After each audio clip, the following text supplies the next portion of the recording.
कुछ लोग काउंटर ऐसे करते हैं कि नहीं देखो, ख़वातीन बुरके में जाके भी तो कोई इमोरल एक्ट करती हैं। हमारे माशरे में कई लोग मिसाल देते हैं कि जी वो बुरखा पहन के निकलती हैं, आगे जाके उतार देती हैं और जो मर्ज़ी करती फिरती हैं।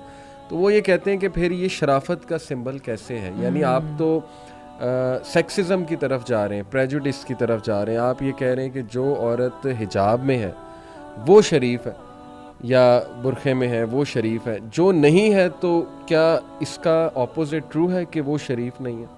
बात ये है कि एक होता है कि कहते हैं कि एक चीज़ की हकीकत को छुपाने के लिए जनरलाइज करना उसको सबसे इफेक्टिव टूल होता है। बिल्कुल, बिल्कुल। ठीक है। और अल्लाह ताला कुरान मजीद में कहते हैं जिन लोगों की बुराई करते हुए कि अल्लज़ीना यसुद्दूना अन सबीलिल्लाहि, और ईमान वालों के साथ वयबगूनहा इवजा, उनकी कोशिश ये होती है कि कोई ना कोई टेढ़पन निकाले। ठीक है। अब बात ये है कि बुरे एक्ट को बुरा कहने के साथ अगर साथ ही हिजाब को भी बुरा कह दिया जाए तो मसला हल हो गया ना उनका। ठीक है ना। सही। यही वजह आपको याद होगा बीबीसी ने एक दफ़ा जमात इस्लामी के अमीर से जो है वो इंटरव्यू किया था और कहने लगे ये बताएं कि जी ये जो होमोसेक्सुअल्स हैं ये फिर मुसलमान नहीं है। ठीक है। उन्होंने कहा जी मुसलमान है, अगर वो मुसलमान है तो फिर होमोसेक्सुअल भी हैं तो ठीक है ना, दैट्स ओके। उनका ओके नहीं है, ये ओके नहीं है। तो बात है कि वर्ड गेम से हम निकल जाए। कहते थे, मैंने कहा यार आओ नमाज पढ़ लो। आगे से कहते थे कि नहीं हमने देखा है नमाजियों को कैसे होते हैं। मैंने कहा भाई नमाजी अगर मिसाल के तौर पे कैसे होते हैं, ऐसे मुराद है कि सख्त दिल, इल डिसिप्लिन, ये वो कोई कह सकता है ये तो चोरी भी करते हैं, स्मगलिंग का कारोबार करते हैं। मैंने कहा अगर एक नमाजी स्मगलिंग कर रहा है तो इसका क्या मतलब है नमाज गलत है? अगर कोई हिजाब में कोई गलत काम कर रहा है तो इसका तुम क्या कहोगे कि हिजाब जो है वो गलत है?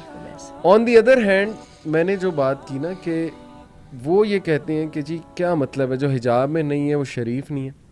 ये सेंटेंस हम तो कोई जजमेंट पास कर ही नहीं रहे, हम तो सिर्फ ये कह रहे हैं कि अल्लाह सुब्हानहू व तआला ने ये हुक्म दिया है और आपने ही आयत सुनाई कि ताकि तुम जो है वो एक डिसेंट खातून के तौर पे जानी जाओ। इसका मतलब ये कि थ्रू आउट हिस्ट्री और साइकोलॉजिकली स्पीकिंग भी अगर आप देखें कि जब उन्होंने वुमेन को कोई सिडक्टिव रोल देना होता है, मतलब टू यूज़ दिस वर्ड, तो फिर क्या वो सिंबलाइज करते हैं बॉडी पार्ट्स को ही। तो ऐसा नहीं है कि जो नहीं करती उस पर कोई हम जजमेंट पास करें कि वो शरीफ नहीं है, नेक नहीं है वगैरह वगैरह। लेकिन जो अल्लाह का हुक्म कर रहा है पूरा, वो तो डेफिनेटली अल्हम्दुलिल्लाह वन स्टेप अहेड है।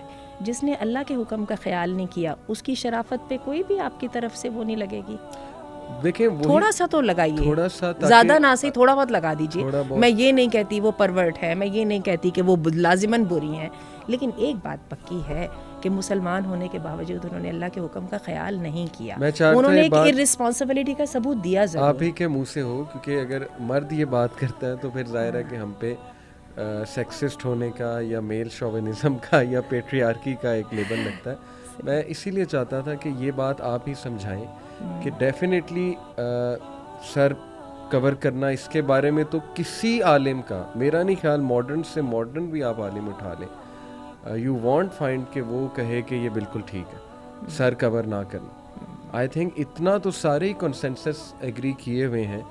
सही। और दूसरी बात ये भी हमें देखना है, ईमान घटता बढ़ता रहता है। ये नहीं कि आज मैं हिजाब कर रही हूँ इस सोच के साथ तो इसका मतलब कि my job is done with. No, I have to keep preparing myself. मुझे अपनी गलतियाँ निकालते रहना है, मुझे अपने आप की अपनी वो जो नीयत को दोबारा खालिस करते रहना है, मुझे अपने हिजाब के तरीक़ों को इम्प्रूव करते रहना है। ज़बरदस्त। लाइकवाइज मर्दों के लिए। एक्सीलेंट।